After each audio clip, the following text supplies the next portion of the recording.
A v Brně se pojám ještě do jedněch včeliček, ale nebudu to přehánět, uděláme jenom dvoje kontrolní. Příště zase jiný, protože opravdu už je období vykrádání ve velkým a včely v opravdu ve velkým řádě. Tady vidíte, že to krásně vynosili. Zůstal tady jenom zbyteček krusta dole, jo? Jinak křikorun krásně vzali. Tady jsou uskladněny v podstatě další dva medníky. Tady tenhle si sundám, tady vůbec nic nebude, ale tady ten hned nad plodištěm takhle zkontroluju. Kdyby se stalo, že by tam včely začaly ukládat a přitom není snužka, tak bych musel prohlídnout spodek, jestli je nepřekrmuju, ale hlavně bych ty medníky už oddělal.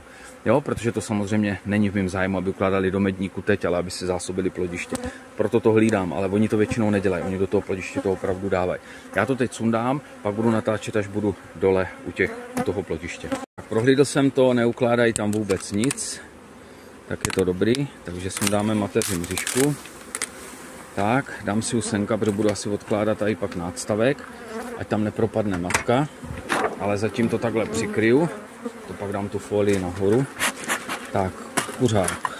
On se mi tady uroval, takže musím pootáčet, aby foukal. Jinak proč jenom takhle dvě a rychle?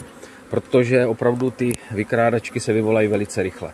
Ty prohlídky by teď měly být omezený. Tady vidíte, nádherně zazásobeno, doplňuji med z těch mých příkormů. To je perfektní, to je nádhera. Letošní rok je pro včely fakt v mých stanovištích požehnáním. Krásně vyzimovali, nádherný rozvoj. Je potřeba nezanedbat to léčení, protože z hezkýho se může rychle stát škaredý.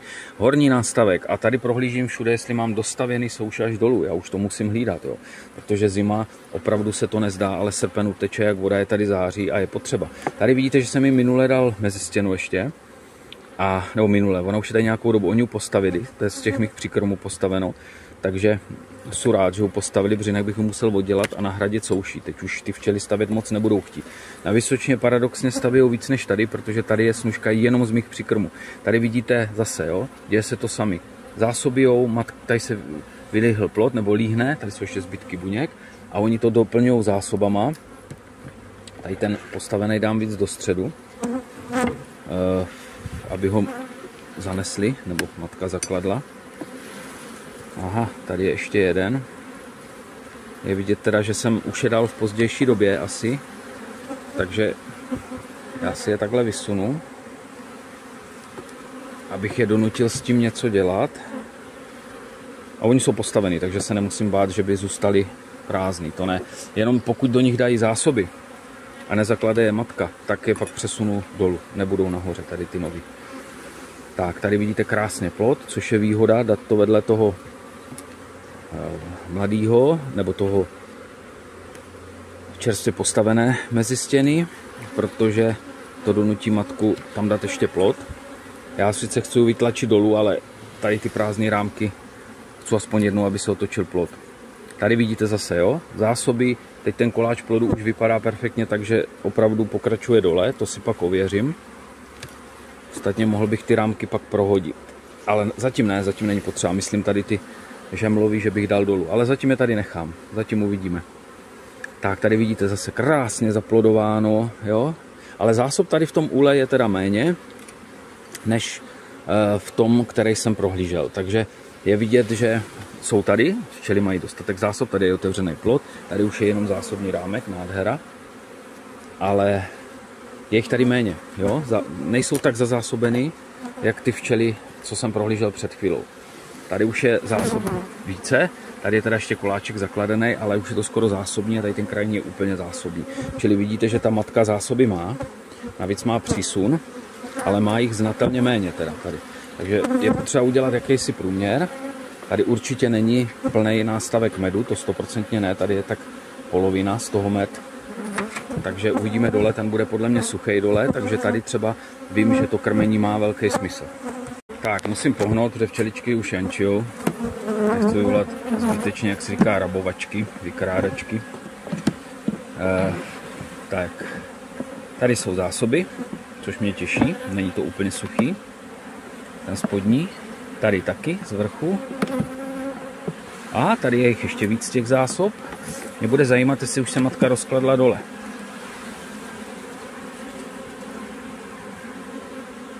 Tady možná vidím vajíčka, nebudu to moc zkoumat. protože chci pohnout. Ano, tady je lihnoucí se plod, čili je vidět, že tady už matka přijala ten nástavek spodní jako plodiště a podívejte, jo? Krásně plod, lihnoucí se, zároveň tady už vidím vajíčka, tady mohla být tady matka, nebudu teď zkoumat, ale krásně obsedá i ten spodní, je do něho tlačena, kde je suchá souš, ale dost klade nahoře a zásob tady je dole sporadicky, ale jsou i tady, jo? Tady cítím taky, že jsou, ano, na vrchu. A tady byly zazásobeny až ke kraju, čili předpokládám, že jsou i dole zazásobeny až ke kraju. Ne, tady je zaplodováno, tady je ve velkým zaplodováno teda. A tady je matka, tady vidíte matku. Matka po tiché výměně, jo, tady ta. Tady je matička po tiché výměně, já uvidím v podstatě poprvé za celou dobu, ji uvidím. Vidíte, že je neoznačená. Tak, krásná, nádherná. Tady ty matičky bývají velmi, velmi kvalitní, jo. A tak, vložíme zpátky. Dáme jim klid, dáme jim tak. Víte, už se jim to nelíbí. Zakouříme. A ověřili jsme si, že matka opravdu, ona už nejenom, že klade dole, ale už obsedá ten spodní hodně. Takže je to dobrý. Já si to tady upravím a složíme. Tak, včeličky jsem složil. Ověřil jsem si u nich to, co jsem ověřit chtěl. Tady ještě narovnám trošku nastavek. V podstatě je vidět i tady, že matka je tlačena dolů a už dole je, když jsem mu tam našel. Tam klade vajíčka, tam je nejvíc otevřeného plodu. Nahoře ale má stále dost plodu. A co se týká zásob v tomhletom úle, tak rozhodně tady to není nějak přezásobeno, tady ten horní, tak jak třeba u jiného. Ale musím si dělat jakýsi průměr, to znamená, že vím, že zásob mají dost, matka nemá důvod předušit kladení, ten přísun, co jim dávám, jim stačí na to, aby udržela kladení, aby se nějak rozvíjela, aby doplňovali zásoby okolo plodu, ale nestačí jim na zimní zakrmení, to je prostě jasný. To znamená, opět si potvrzuju, že teďka postupuju správně, teď to nepřeháním, protože kdybych je moc přezásobil, tak neumožním matce ty volny souše na velké množství plodu, protože se začíná, je srpen, že začátek srpna, začínají se opravdu líhnout nebo rodit z buněk první zimní dlouhověký včely, protože to opravdu v srpnu je. Podle mého názoru je to od měsíce srpna do toho měsíce listopadu, kdy v podstatě myslím si, že kolem září je největší přísun zimních včel. Oni ty zimní včely samozřejmě, a to je dokázaný, nejsou všechny stejný, některý opravdu jsou na 6 až 8 měsíců a jiní opravdu žijou třeba 3-4 měsíce. Ono je to asi podle toho, kdy se narodí, protože ty, co se narodí teď, tak pravděpodobně se částečně ještě upracují s nůžkou a spotřebováním zimních zásob. Má to jakousi logiku, každopádně to teď nechci řešit, jenom tím chci říct, že je potřeba na to myslet, aby ta matka měla stále přísun vlastně pro kladení, aby neomezila kladení, protože nemá přísun zásob cukerných.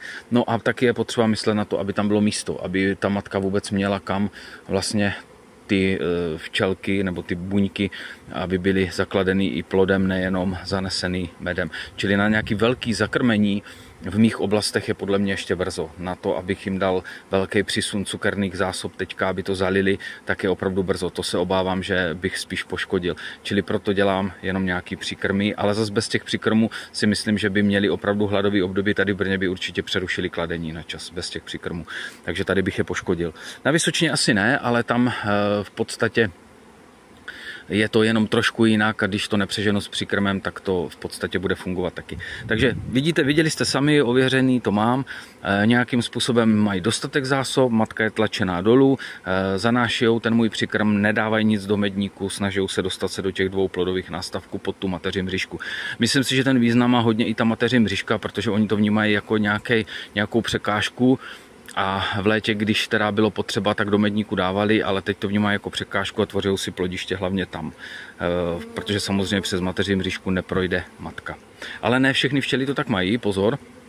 Na mateři mřížku není dobré spoléhat, je dobré to kontrolovat, protože čas od času se opravdu objevují včely, které ji vnímají jako normální součást úlu a mají pocit, že tím projde i matka. Takže ty zásoby je potřeba ukládat do plodiště, pokud máte medníky, jak já ještě. aby je neukládali do medníku. Jo? Je potřeba to pohlídat. Ale jakmile to začnou dělat, tak já samozřejmě sundávám medníky. Jo? A jak znovu opakuju, ten záměr je z mé strany je tady nechat co nejdýl, abych ochránil proti zavíječi a nemusel sířit. Ale jakmile zjistím, že už je problém, nebo se ochladí, tak jdou pryč. Nejpozději v září půjdou určitě pryč, možná už na konci srpna. Jo? Pokud bych je chtěl nechat ve včelách a nesířit je, chemicky neudržovat přes zimu, nebo mrazáku, nebo v chladáku, pokud nemám, tak bych to musel dát pod včely.